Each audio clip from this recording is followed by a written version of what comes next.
This is me in here.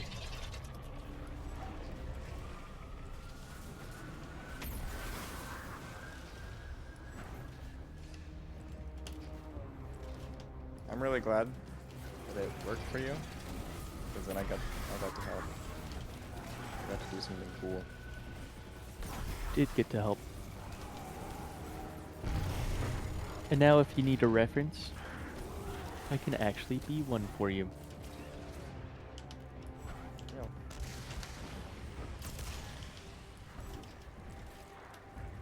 Yeah, this nerd sat with me for 6 hours on the phone and we couldn't figure jack shit out.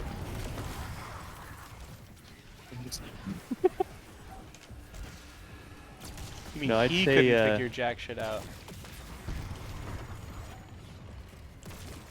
I'd say it was a joint success for sure. Pyramid I wouldn't Side have been able to Knight. do it without you. I did point you in the right direction. To be fair. Mm-hmm. Enter. We got the two most annoying fucking rooms. That's big.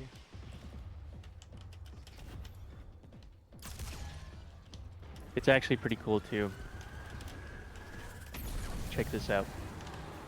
Witch Queen. Hey Siri, set the temp in my office to 74.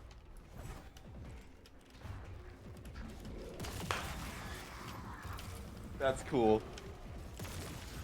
Isn't it? Guessing you have your Siri connected to your home system. Mm-hmm.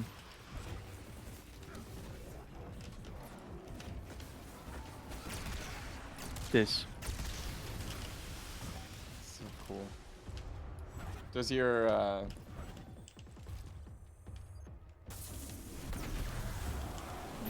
does your D1 chip also allow you to like program it based on what other sensors are picking up in the house?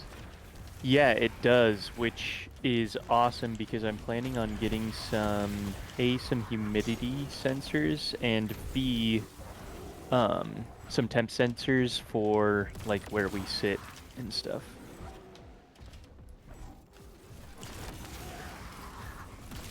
Could you somehow get a sensor to figure out when someone's in a room and then set the thermostat accordingly?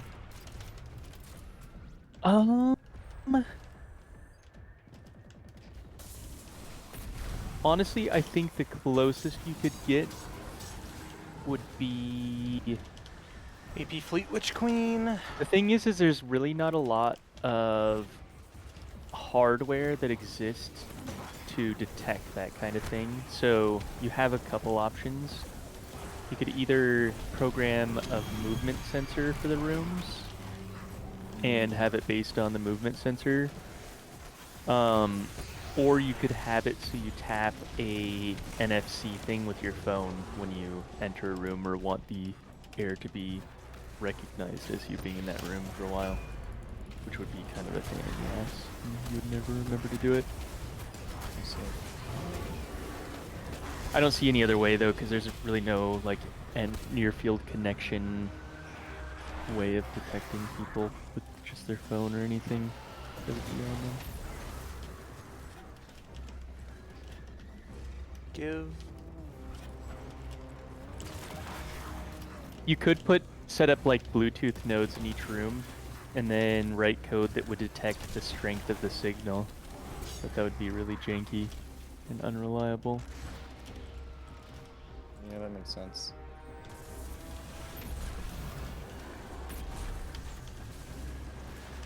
Worm. That'd be pretty sweet though. I set up my scheduling though, so it's pretty much where we are throughout the day. Okay. Traveler. Worm.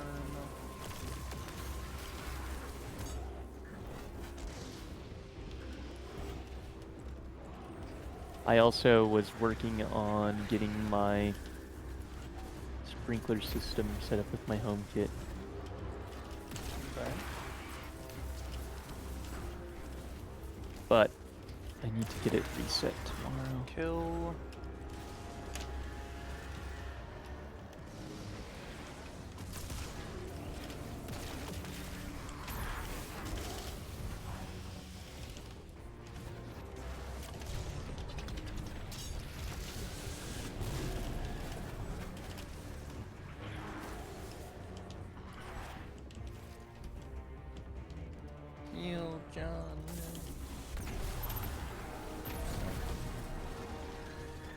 Blackheart. So in total, what's all going to be connected to your home assistant? Well, so the big thing that is getting switched over to here soon is I have a whole home security setup, and um, I'm going proprietary with remote monitoring as well. And so I'm doing all of this in preparation for that.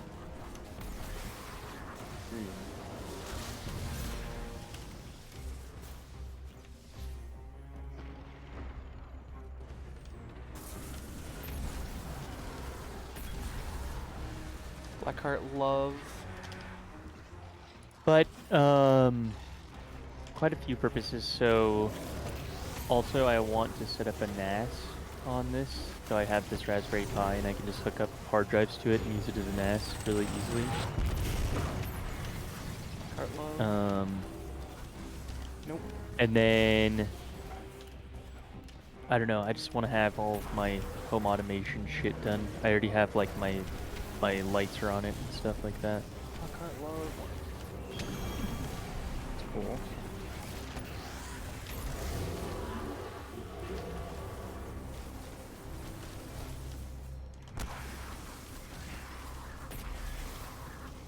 Also gonna get like monitoring stuff since we're away from our house all the time.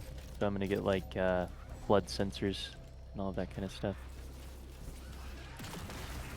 And all of this is actually hosted. It's local where I'm connecting right now, but I can access this any place in the world that's hosted through an encrypted network. Traveler Unlisted. side. Very cool. Mm-hmm. Unlisted too. Just control your house from wherever. Mm-hmm. And the other cool thing is I already have this thing set up. It doesn't work through Home Assistant, but I already have this thing set up Inside. where when people stay at my house, their phone does all of this stuff automatically. And then they get their own code to like my front door and stuff. Pyramid Oh, so like if they join your network on their phone? Not exactly. It's basically they have to have an entry code, AP and then pyramid once they have an entry code, they can enter that on their phone. And then when they stay at our house, basically what I do is I make the entry code the last 4 numbers of their phone number, so they just remember it. And then they enter that code in this app, and then they have access to pretty much everything. Cool. Like my security cameras and stuff, so if they're staying inside, they can like see around the house and everything. I mean, you'd only give that to people who you trust or are like staying the night. Yeah, also the access is very restricted, and I can see exactly who accessed what. Got it. So you can say Trav side. people with guest code can't see security camera. Yeah, exactly. Trav side. It's a really cool system. And it's just called Home Assistant? Mm-hmm. Worm. Did you buy the Home $100 Assistant is box? the coolest thing. And it's all open source, so everything that's made for it is like really, really good, as is the case with most things that are open source, so quite good. Of course. You all know open source is just bored senior level software engineers sitting at home with nothing else to do. For real though.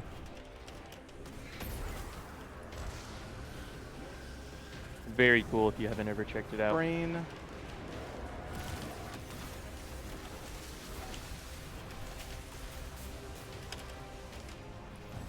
Oh, that's another thing I have.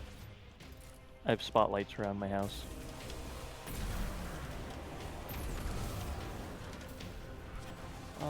Goss, That you I can think. that you control through the app.